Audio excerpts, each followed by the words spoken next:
नमस्कार, स्वागत है आपका समेक महाराष्ट्र न्यूज में और मैं हूं आपके साथ शालिनी। आइए बढ़ते हैं आज की बड़ी खबर की ओर। इंद्राणी मुखर्जी को फंसाने के लिए शीना बोरा केस 10 साल बाद अहम गवाह विधि मुखर्जी का सनसनीखेज खुलासा। 2015 में एक घटना हुई। इस घटना में पूरे देश में सनसनी मचा दी। ये एक हाई प्रोफाइल मर्डर था शीना बोरा का।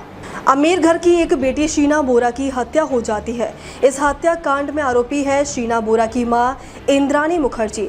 शीना बोरा हत्याकांड की जांच सीबीआई ने की थी। उसमें एक अहम गवाह थी निधि मुखर्जी। 10 साल बाद निधि मुखर्जी ने कई चौंकाने वाले दावे किए हैं। निधि का कहना है कि उनके नाम पर सीबीआई ने फर्जी बयान दर्ज किए हैं। उन्होंने कहा है कि कोर्ट में उनके नाम से जो बयान लगाए गए हैं वे फर्जी और झूठे हैं।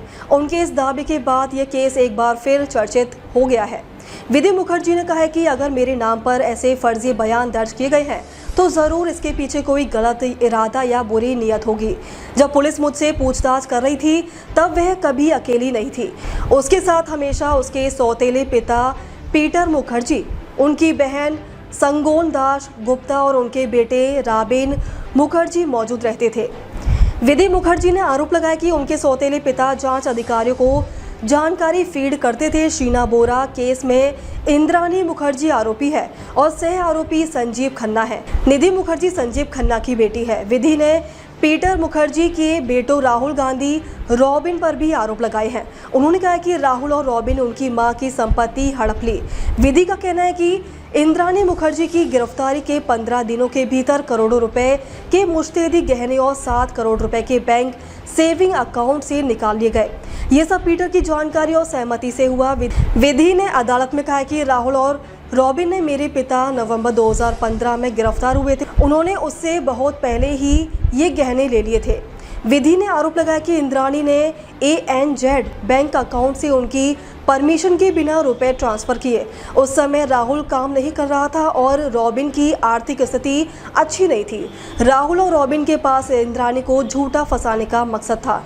वे चाहते थे कि इंद्राणी जेल से बाहर ना आ पाए। इंद्राणी जब गिरफ्तार हुई तो उनके पास इतने रुपए भी नहीं था कि वे अपने बचाव के लिए वकील तक कर सके। विधि ने दावा किया कि रॉबिन ने उन्हें धमकी भी दी थी कि तुम्हारी मां जीवन भर के लिए जेल चली गई है और वे कभी बाहर नहीं आएगी।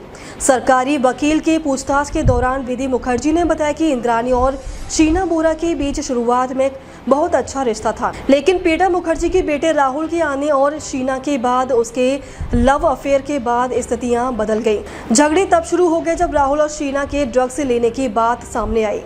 अब तक के लिए बस इतना ही। फिर होगी आपसे मुलाकात। तब तक के लिए नमस्कार और देखते रहिए समेक महाराष्ट्र न्यूज।